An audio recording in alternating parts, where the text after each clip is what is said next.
Celebrities just do photo ops. The hospital director crosses his arms, watching Michael Jackson walk toward the pediatric ward. 15 minutes maximum, then they're gone. But what happens in the next 8 hours doesn't just prove him wrong.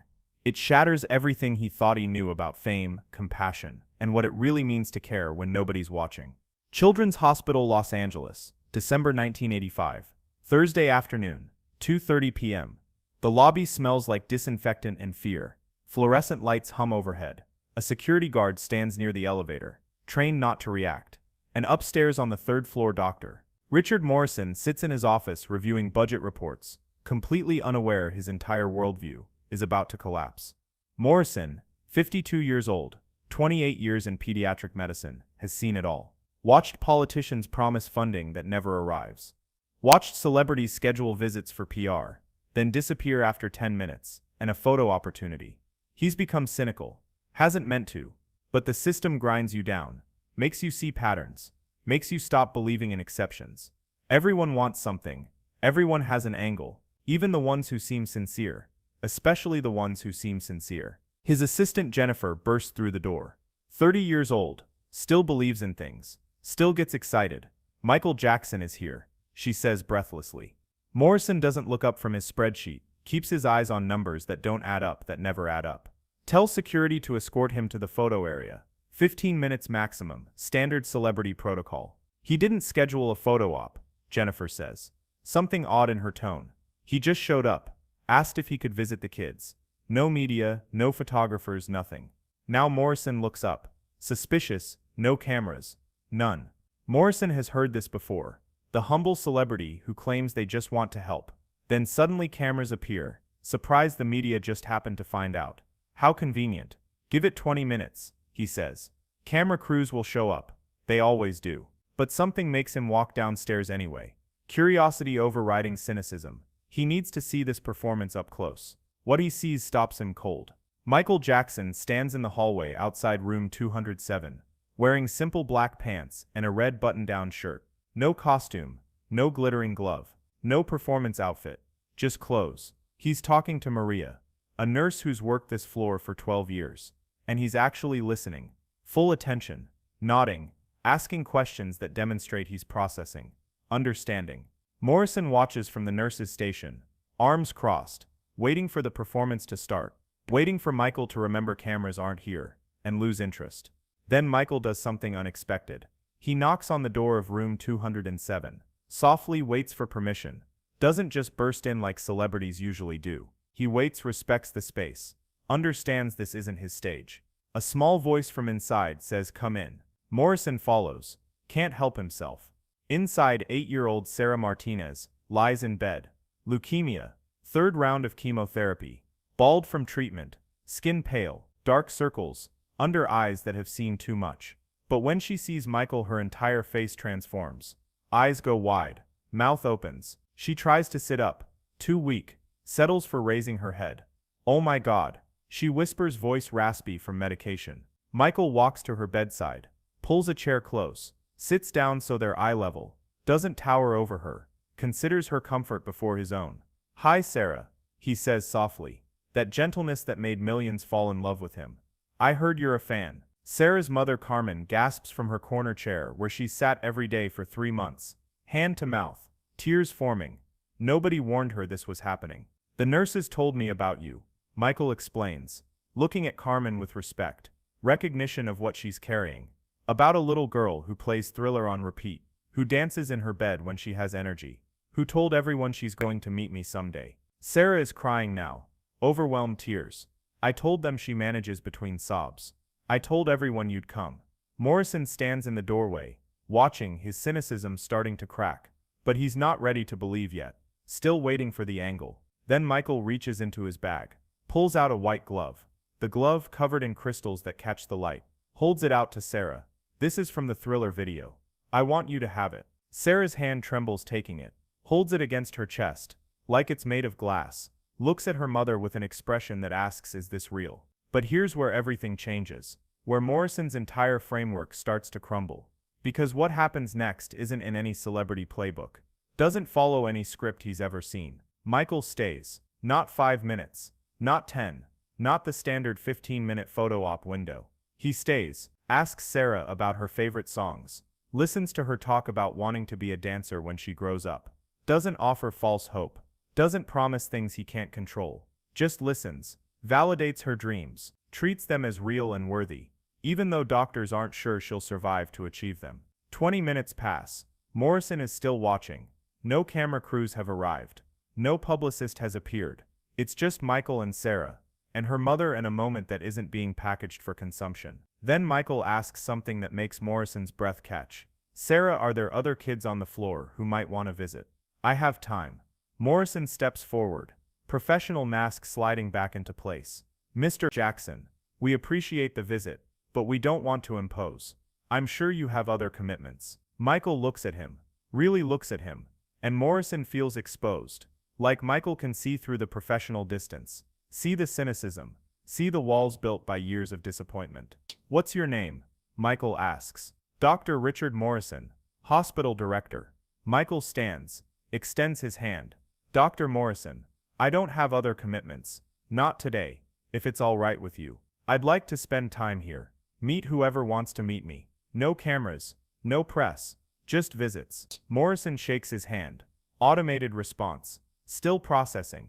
That's generous, but our policy for celebrity visits is 15 to 30 minutes maximum. We don't want to disrupt patient care. And this is the moment. The words that will replay in Morrison's mind at 3 a.m. for years. The words that will eventually change everything. Dr. Morrison, Michael says quietly, respectfully, but firmly. With all due respect, your policy assumes celebrities just want photo ops. Assumes we're here to be generous with our time, like we're doing the kids a favor. He pauses, lets that sink in. But what if they're doing me a favor? What if I need this as much as they do? What if being here matters more than whatever else I could be doing today? The words land like a physical blow, gentle but devastating. Morrison has no response, has spent years assuming the worst about people, built an entire framework around protecting kids from being used for publicity. And Michael just dismantled that framework with one honest question. How long would you like to stay? Morrison asks, his voice different now, quieter. As long as you'll let me, Michael says simply. Until I've met everyone who wants to meet me. Morrison nods, doesn't trust his voice, waves to Maria, tells her Michael Jackson is available for any patient who wants a visit. And what happens over the next 8 hours becomes legend. Room 208. Tommy, 6 years old. Liver transplant recovery. Scared. Doesn't talk much. Michael sits on the floor beside his bed. Because Tommy is more comfortable down there. They play with toy cars for 40 minutes. Michael does voices. Makes Tommy laugh. Makes him forget he's in a hospital. Room 209. Jennifer, 11. Cystic fibrosis. She's a singer. Wants to be professional. But her lungs are failing. Michael asks her to sing for him. She does. Voice weak but beautiful. Michael closes his eyes. Listens with full attention. When she finishes, he tells her she has a gift. Tells her to record her voice now, while she can. Promises to send recording equipment. Keeps that promise. The equipment arrives 3 days later. Room 210. Marcus, 14. Paralyzed from a car accident. Angry at everyone. Refuses visitors. Tells nurses to tell Michael he doesn't want to meet him. But here's what separates performance from presence. What proves Michael isn't following a script. He respects Marcus's choice. Doesn't push, but writes him a note. Leaves it with Maria. Sometimes the bravest thing is accepting help, even when you don't want it. I'm here if you change your mind. 3 hours later, Marcus asks if Michael is still around. Michael comes back. They talk for an hour about anger, about loss, about what comes next. Marcus cries for the first time since the accident. Michael cries with him. 2 people sharing grief. No cameras, no witnesses, except Maria, who watches from the doorway, with tears streaming down her face. Morrison observes all of this from various positions. Doorways, hallways, the nurse's station. He keeps expecting Michael to get tired, to check out mentally, to start going through the motions. It never happens. Every kid gets full attention, real presence, genuine engagement. Michael doesn't fade, doesn't perform, doesn't pretend. He shows up completely for each child, like they're the only person in the world. 6 p.m. Dinner arrives. Morrison assumes Michael will leave now. Will have fulfilled his generous offer. Instead, Michael asks if he can eat with the kids. Sits in the common area, with those who can leave their rooms, eats hospital food from a plastic tray, doesn't complain, makes jokes about the green jello, gets kids laughing who haven't laughed in weeks. 7 p.m. Parents arrive after work, see Michael Jackson sitting with their children. Some cry, some stare in disbelief. Michael signs everything, poses for pictures. Families want not for publicity, but for memory. Stays patient, stays present, even though Morrison can see exhaustion starting to show. Then something happens that reveals more than everything that came before. 8 p.m. A code blue sounds. Emergency in room 215. Medical team rushes past. Michael stands, moves aside giving space. But his face shows something Morrison has seen 1,000 times on parents' faces in this hospital. Concern, real fear, genuine terror at the possibility of losing someone. Michael doesn't know this child, has never met them, but the alarm affects him viscerally. His hands shake. He closes his eyes, mouth moving in what might be prayer. The child stabilizes. Crisis averted. Michael sits down heavily, the weight of this place crushing him. Morrison sees him wipe his eyes, but he doesn't leave. 9 p.m. Visiting hours end. Morrison approaches. Mr. Jackson, I'm afraid I have to ask you to wrap up. Michael nods, understands, stands slowly, body moving like someone much older than 27. 8 hours in a children's hospital. Takes a toll. Most people never understand. Constant exposure to suffering. The effort of bringing joy while your heart breaks. But then Michael asks a question that completes Morrison's transformation. Dr. Morrison, can I come back? Morrison is stunned. You want to come back? If that's okay. Michael says something vulnerable in his voice. Almost pleading. Not for cameras, just to visit. Maybe once a month. I could just show up if that's alright. And this is when Morrison fully breaks. When the last wall of cynicism crumbles completely. Because he realizes Michael isn't doing this for image or legacy. He's doing it because he genuinely needs it. Because these kids fill something in him that fame can't touch. You can come back whenever you want. Morrison says, voice thick with emotion. You don't need permission. You don't need an appointment. You show up. We'll find space. Michael smiles, exhausted but genuine. Thanks him, thanks Maria. Walks to the elevator. Morrison stands in the hallway. Long after he's gone.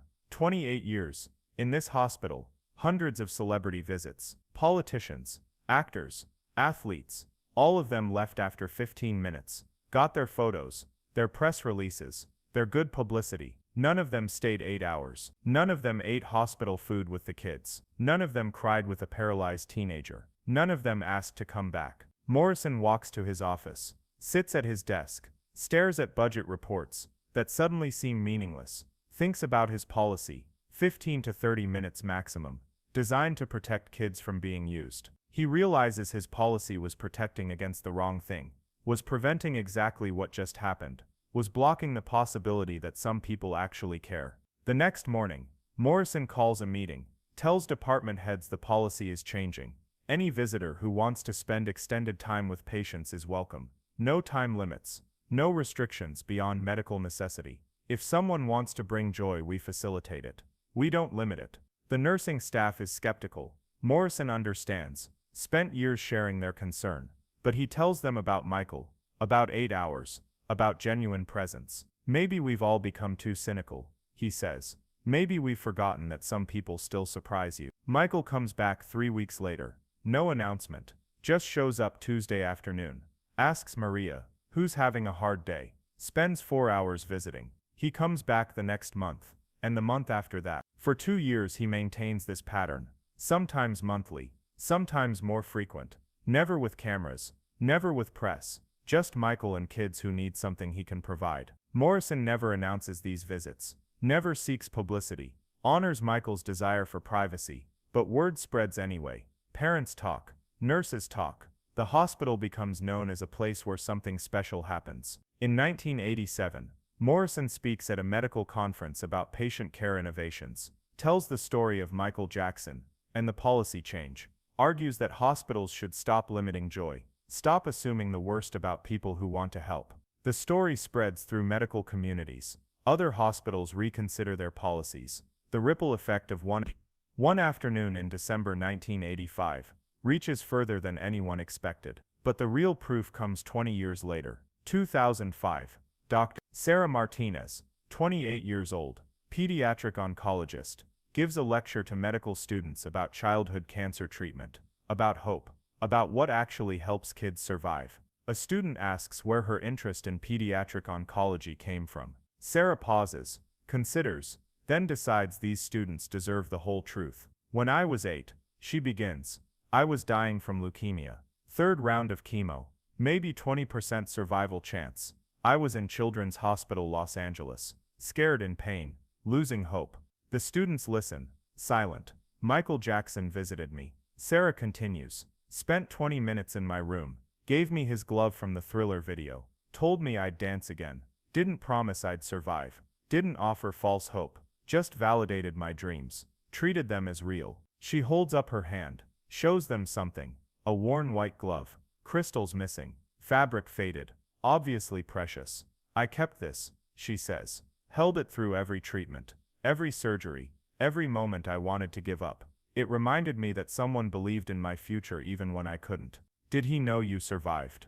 A student asks, did he know you became a doctor? Sarah's eyes fill with tears, but she smiles. He kept visiting the hospital for 2 years. I saw him 6 more times. Each time he remembered me, asked about my dancing, and the last time I saw him, I told him I wanted to be a doctor, wanted to help kids like me. She pauses, remembering.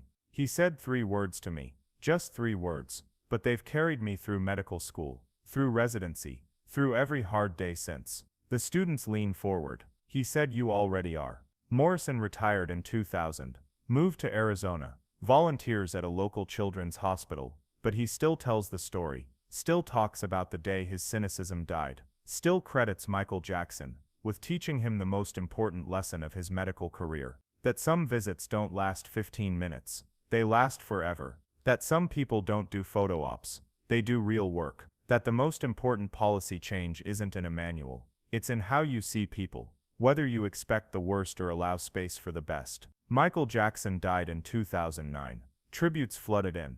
Controversies resurfaced. The world debated his legacy, argued about his life, picked apart everything he did.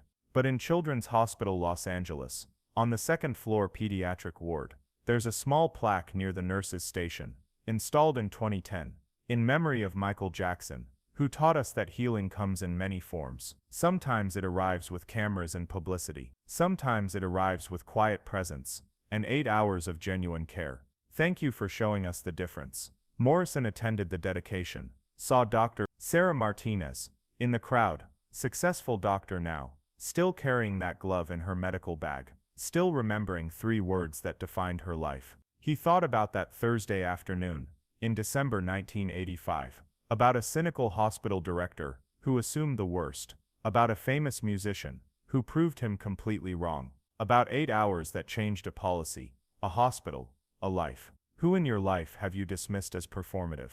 Who have you assumed was just doing the minimum, just getting the photo op, just checking the box of appearing to care? What if you're wrong? What if their presence is genuine? What if they actually need to be there as much as you need them there? Michael Jackson walked into a hospital, carrying something nobody expected. Not gifts, not publicity, not even music. He carried time, 8 hours of it, freely given, genuinely spent.